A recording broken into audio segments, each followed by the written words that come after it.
The Gospel according to Luke chapter 23. And the whole multitude of them arose and led him unto Pilate. And they began to accuse him, saying, We found this fellow perverting the nation and forbidding to give tribute to Caesar, saying that he himself is Christ, a king.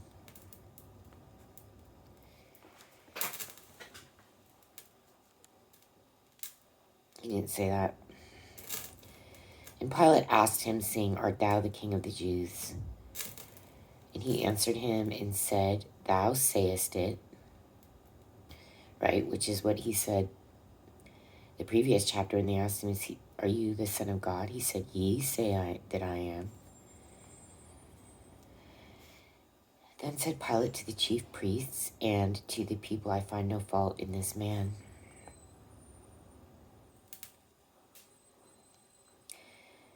And they were the more fierce, saying, He stirreth up the peace, teaching throughout all Jewry, beginning from Galilee to this place.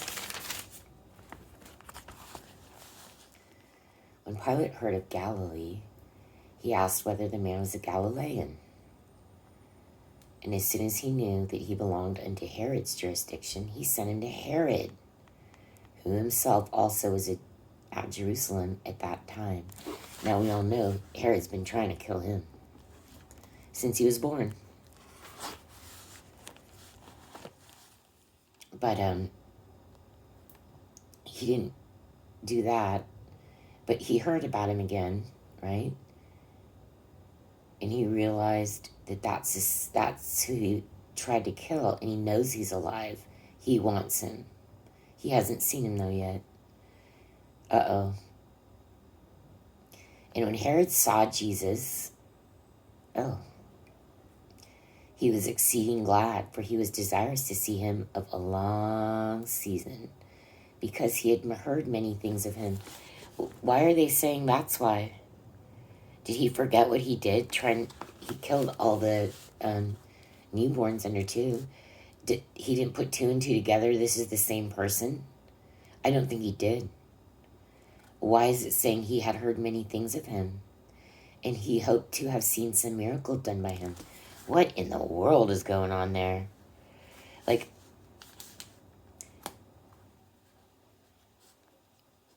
Herod doesn't remember that he sent out an edict to kill all.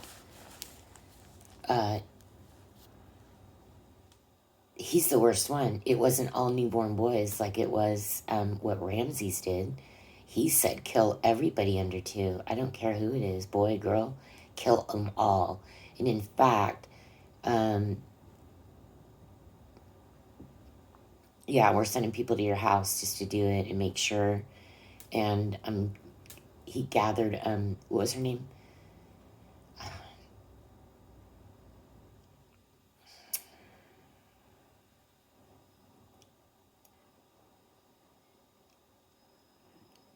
There's so many names.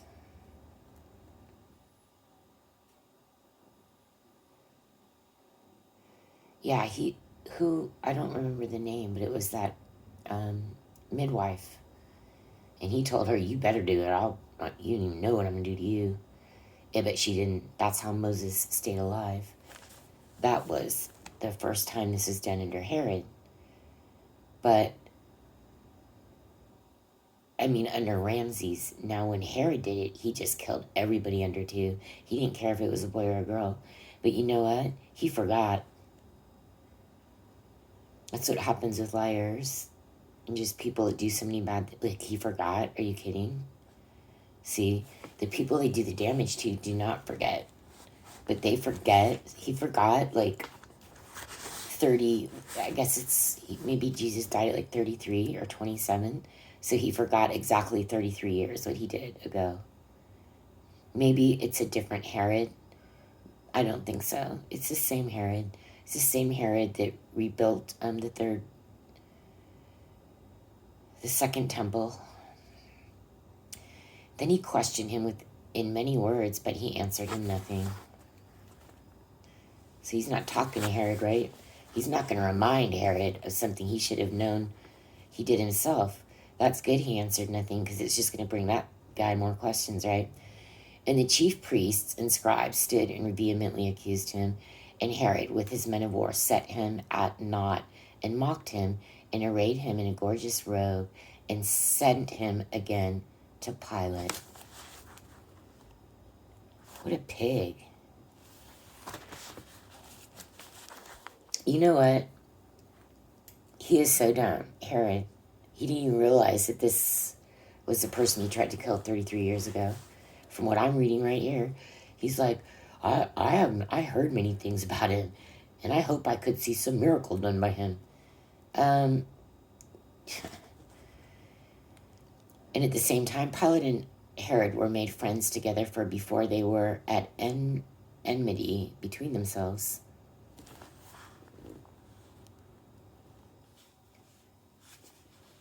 Oh, how sweet.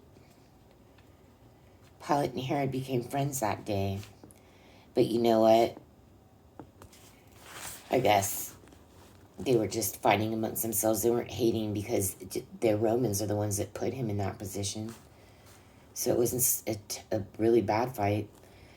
And Pilate, when he had called together the chief priests and the rulers and the people, said unto them, Ye have brought this man unto me as one that perverteth the people. And behold, I, having examined him before you, have found no fault in this man touching those things whereof ye accuse him. No, nor yet Herod, for I sent you to him, and lo, nothing worthy of death is done unto him. So he's speaking for Herod too. This book of Luke is just outstanding. They don't tell you this in Matthew and Mark. They just say that Pilate did this all. But he was sent back to Herod, this idiot Herod, who doesn't even remember the genocide he attempted 33 years ago. I cannot believe this. This is critical. Oh my goodness.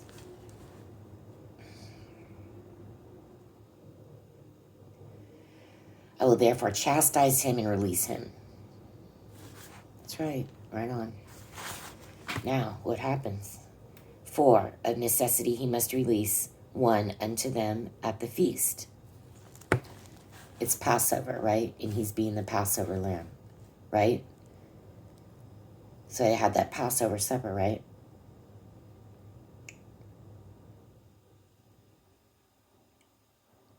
Because they are obeying Passover.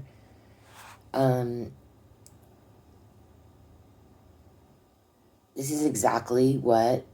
Okay, this is important Herod is mentioned, because the Passover that Jesus and the disciples are obeying is from the Old Testament. And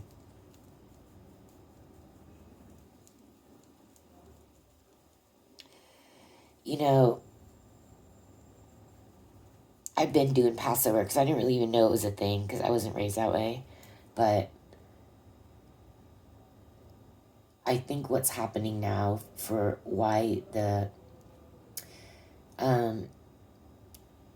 Catholics, and I just think it's like a Herodian statute of Catholicism that Passover should not be, or there's no need for it to be a feast day. People don't need to do that because of this, what it's saying right here, that, well, he had that Passover, but then like from that day on, like he became the Passover. So we don't need to do their Passover anymore, but it's even more of a reason to do Passover, that he became the Passover lamb. Right? So they ate Passover, then he got thrown that same night that they had Passover, right? So it's Passover night. And this is when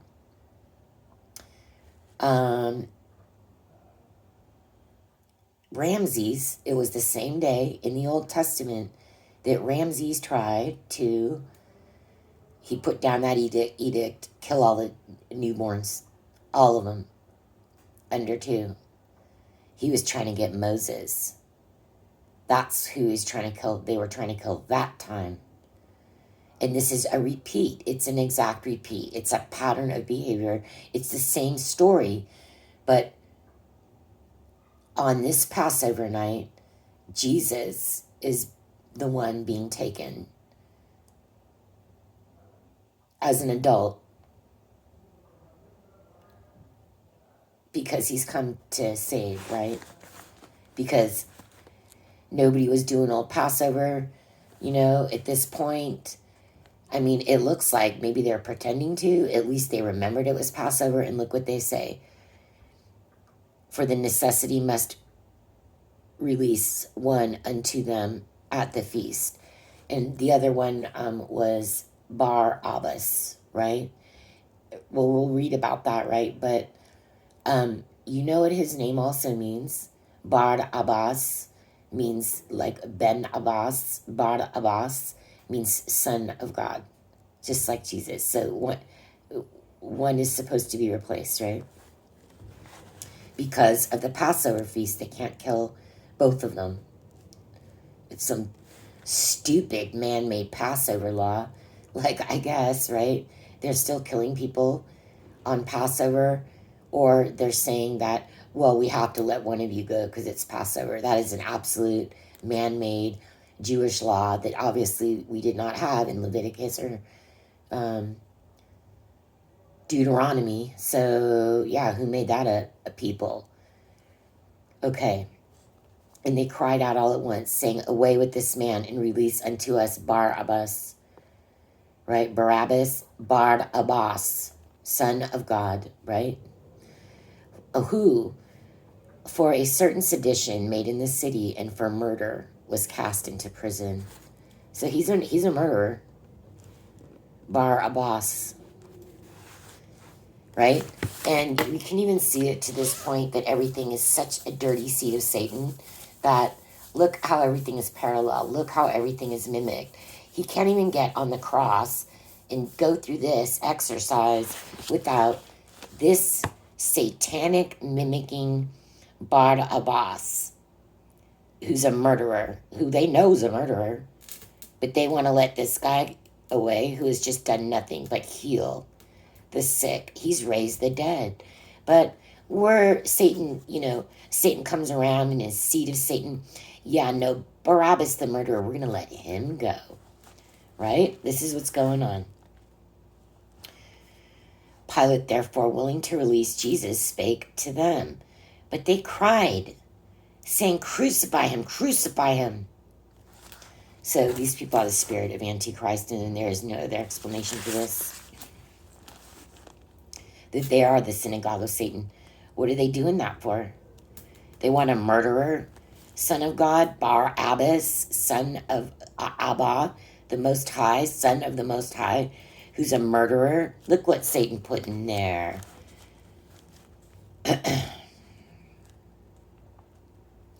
And he said unto them the third time, why? What evil hath he done? 3 times. 3 times. I have found no cause of death in him. I will therefore chastise him and let him go. And they were instant with loud voices, requiring that he might be crucified. And the voices of them and of the chief priests prevailed. And Pilate gave sentence that it should be as they required. And he released unto them him that for sedition and murder was cast into prison, Bar Abbas, son of God, whom they had desired, but he delivered Jesus to their will. So they let this murderer free. Oh no, they put him in prison. Why didn't they let him free? I guess that's just not death, is being put in prison. Okay. They didn't let him free, they put him in prison. And as they led him away, they laid hold upon one Simon, a Cyrenian, coming out of the country. And on him they laid the cross, that he might bear it after Jesus. And there followed with him a great company of people and of women, which also bewailed and lamented him. But Jesus turned unto them, said, Daughters of Jerusalem, weep not for me, but weep for yourselves and for your children. For behold, the days are coming in the which they shall say, Blessed are the barren, and the wombs that never gave, that never bare, and the paps which never gave suck. Then shall they begin to say to the mountains, Fall on us, and to the hills, cover us. For if they do these things in a green tree, what shall be done in the dry?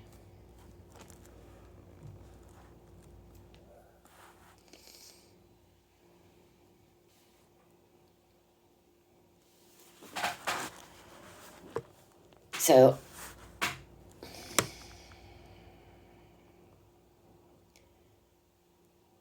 okay, I'm just going to keep reading this because it's pretty long. And there were also two other malefactors led with him to be put to death. And when they were come to the place which is called Calvary, there they crucified him and the malefactors, one on the right hand and the other on the left. Then said Jesus, Father, forgive them, for they know not what they do. And they parted his raiment and cast lots.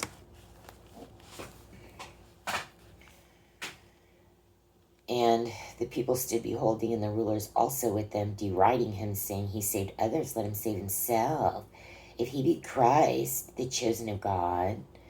And the soldiers also mocked him, coming to him and offering him vinegar, and saying, If thou be king of the Jews, save thyself. And a superscription also was written over him in letters of Greek and Latin and Hebrew. This is the King of the Jews. So that's a mockery. That is not something that was written out of respect. Let's read that again. And a superscription also is written over him in letters of Greek and Latin and Hebrew. This is the King of the Jews.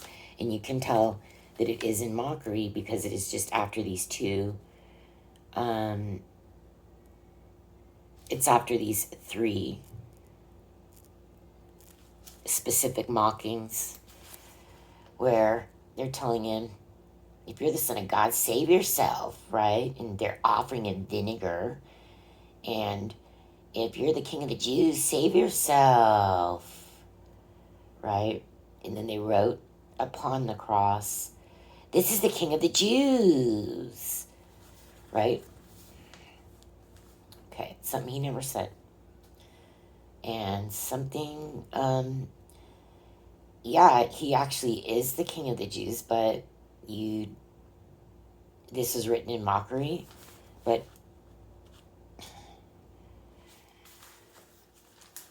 it's still mockery, right? Because they don't believe in Jesus, and they don't believe he is God, and they don't believe he was the King of the Jews, which God is, right? And he's God, so he is the King of the Jews, but they just don't accept it. So it's strange, right? If you're Christian, you have a cross, which I think it's idolatry probably at this point. But if you get a cross and it says that above, it's like, are you like, haha, Jews, he was your king, he rose and all this. And now we know, right? Haha, like, it's strange to leave it there, right? Because it's initially done as mockery. Okay. 40 again, but the other answering rebuked him, saying, Dost not thou fear God, seeing thou art in the same condemnation? I didn't read that yet. 39, and one of the malefactors which was hanged railed on him, saying, If thou be Christ, save thyself and us. But the other answering rebuked him, saying, Dost not thou fear God, seeing thou art in the same condemnation? So one of the people on the cross was also mocking him, right? So it's like 5 mocks in a row. There's 1, there's 2, there's 3, there's 4, and there's 5. But at least the other one on the cross rebuked him, right? He said, but the other answering rebuked him, saying, dost not thou fear God, seeing thou art in the same condemnation? And we indeed justly, for we receive the due reward for our deeds, but this man hath done nothing amiss. That's right. He's one of those fools. That criminal had sense. Right? So, I don't know why those two should have went with him, but we'll hear how that went. But you always hear that, like, well, clearly he took them with him. I don't know about this one guy. But yeah, Jesus doesn't think like that. People do. And we indeed justly, for we receive the due rewards of our deeds. But this man hath done nothing amiss. This is like the dude on the cross. One of them.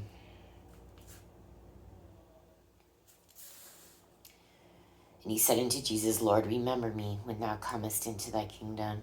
And Jesus said unto him, Verily, I say unto thee, today shalt thou be with me in paradise. Oh, good. He's just talking about one guy, I think. Not the other one. Yeah, they were probably fighting it out for, right, 6 hours straight, talking smack that while he's already up there dying. And it was about the 6th hour, and there was a darkness over all the earth until the 9th hour, and the sun was darkened, and the veil of the temple was rent in the midst.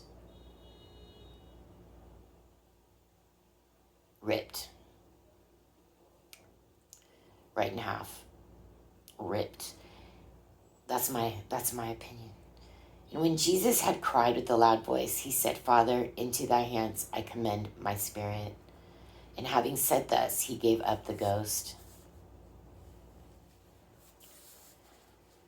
Now when the centurion saw what was done, he glorified God, saying, Certainly this was a righteous man.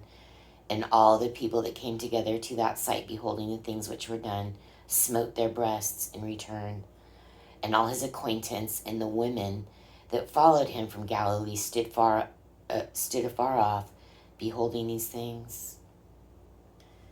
And behold, there was a man named Joseph, a counselor, and he was a good man and a just. The same had not consented to the counsel and deed of them. He was of Arimathea, a city of the Jews, who also himself waited for the kingdom of God. The man went unto Pilate and begged the body of Jesus, and he took it down and wrapped it in linen and laid it in a sepulchre that was hewn in stone, wherein never man before was laid. So it's a brand new sepulchre, which I can't even imagine that price, right? Or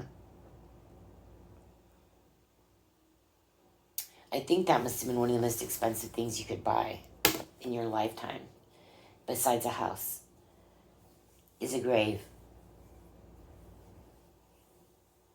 Because look, I mean, they put people anywhere they want, right? And they don't care. Or they burn them, they put them in the sand, they will preserve in the sand. But they're not in a sandy place. Over more to the right is Saudi Arabia, right? But when they take the time to actually put somebody in a burial place, right, that's a huge deal, right? Because really,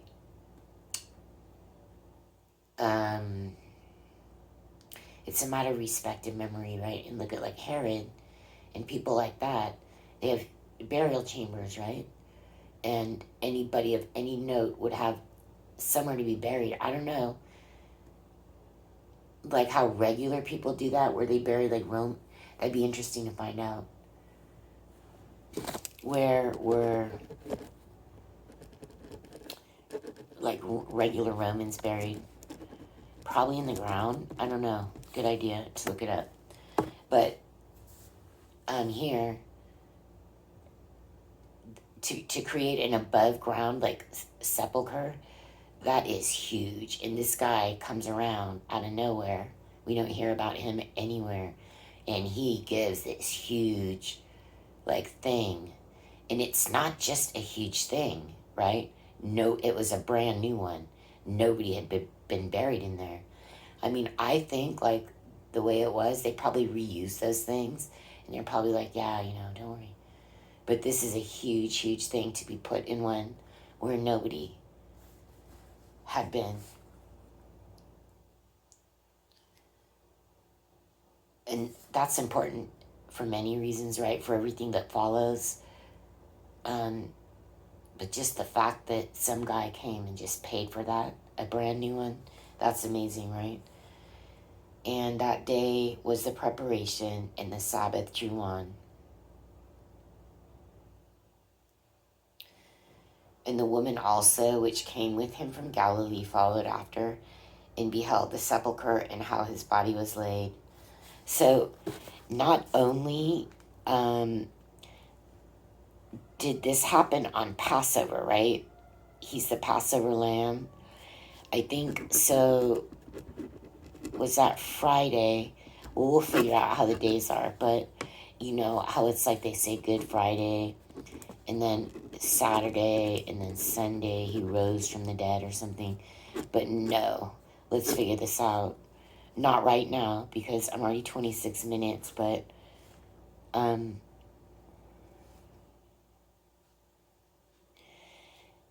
it appears that, and I know when I do Passover, just from my little experience of like 2 or 3 years now, 3 or 4 years, that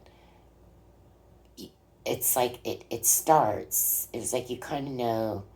It's like kind of a pre-Passover day, and then it's Passover, and then it's like maybe it's always on a Thursday or something, because right away it's always like on a Thursday or Friday or something, right? I think, thinking back on it, because Shabbat, Saturday, it's like right in Passover. It's like the next day or something. So this makes sense, even though I have a calendar right here and I'm not even looking it up. I don't know, this calendar ends this month, and Sukkot is next month, beginning like October 16th, but I had to look it up online because the calendar ends, the Jewish calendar. But I can look up last year, but somehow this is so perfect, right? What happened? Look, this guy comes around. Here's this new, clean place for you, right? And it's like preparing for the Shabbat, right? And so even though this death happened, right? And this horrible thing, well, okay, what do you even call it? You don't even want to call it that because it was necessary, right? So this happened, and the timing of it happening on the Jew holidays made him so that his death, right? When this occurred, it was on a Passover. You see? But I'm a little confused about why he had the Passover. Oh, you know what? He did. He did have the Passover supper. So he did have that lamb, right? With his 12 disciples. But then he died. And I think it was probably that same night before midnight. I don't know. I'll have to study that more. And then he became the actual Passover lamb, right? And then I think there's like, maybe that's like a Thursday, and then there's like a Good Friday, and then there's Passover. There's Shabbat, there's Shabbat on Saturday. So he fulfilled it all according to God's law, right? That part's really interesting. And the women also, which came with him from Galilee, followed after, and beheld the sepulchre and how his body was laid. So they're the witnesses, right? And they returned and prepared spices and ointments and rested the Sabbath day according to the commandment. Okay, that was the next day. So the day after, he must have died on Good Friday. Well, it's not a good day, but that's what they call it. I don't know. But I think they say it was Thursday. But he died on Friday. And that must have been Passover. Right?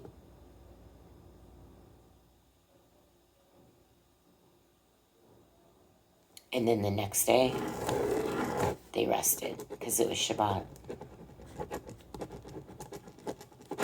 right?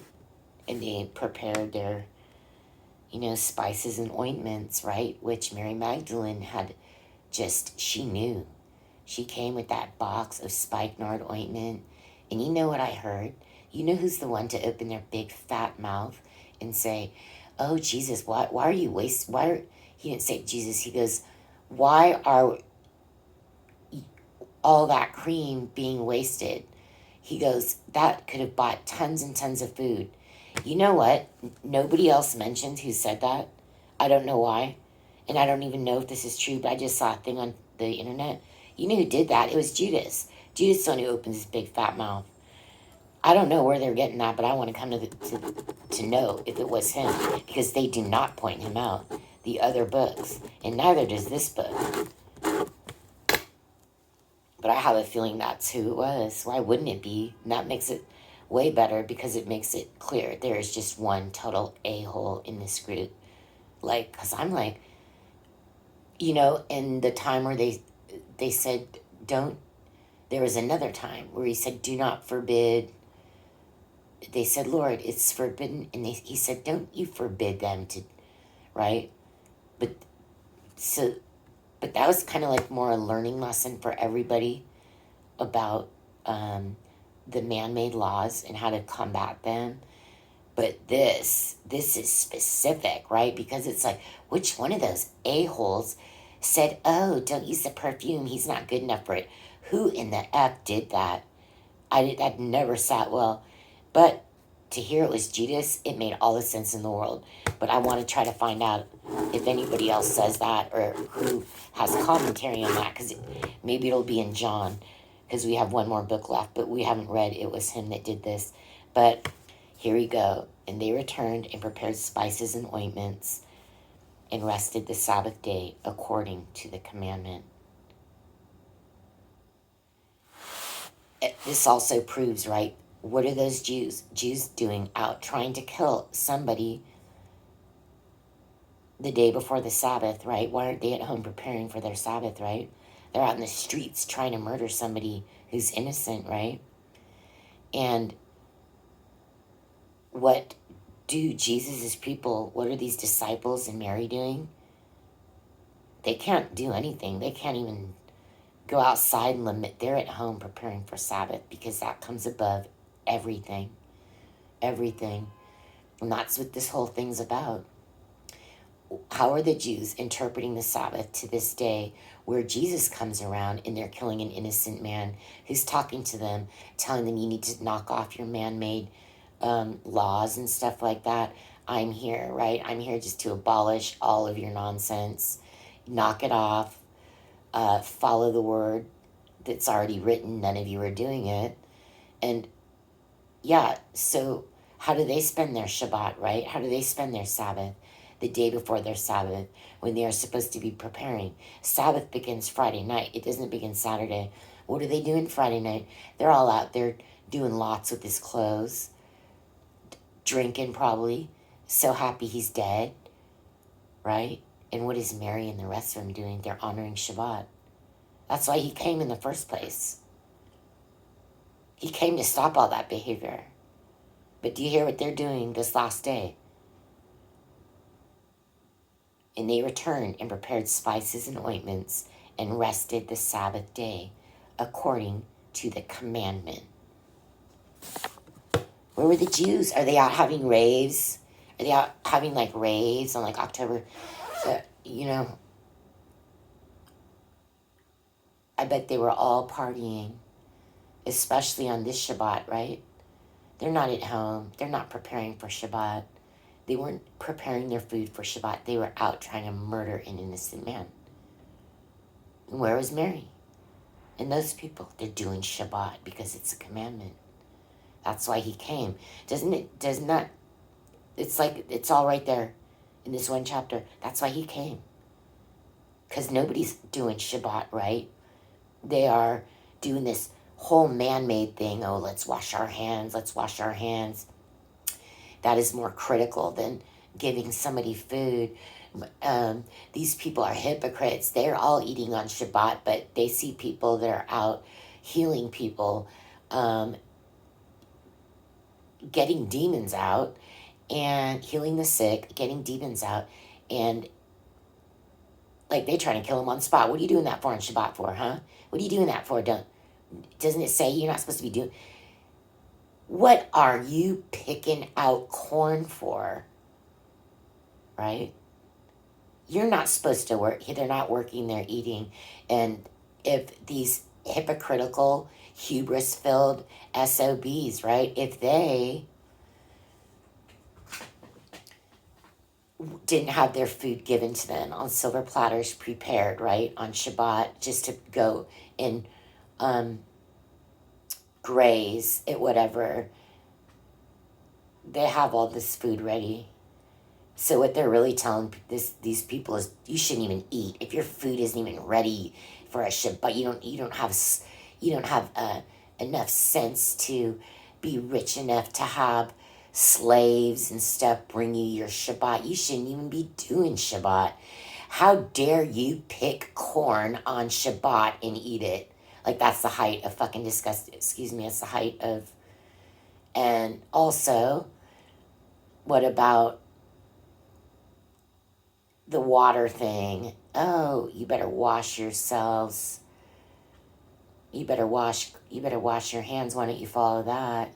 Well, you know what you need to follow are just like any commandments of God before you start talking about your man-made created ones that are just, insane.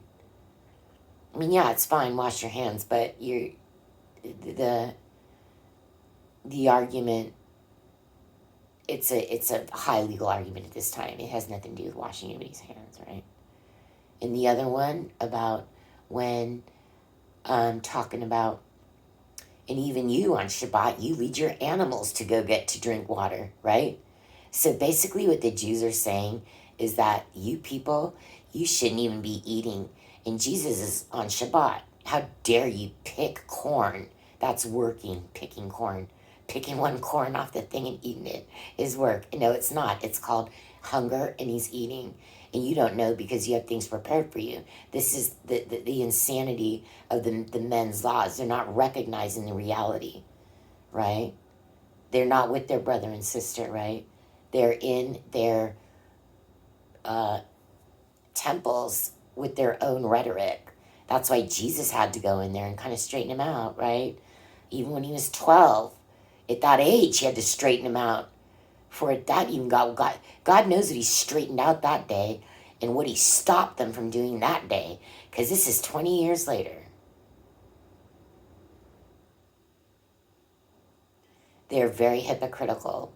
And the biggest hypocritical thing of why this is all happening is because they do not fear God. They do not obey the rules. They do not repent.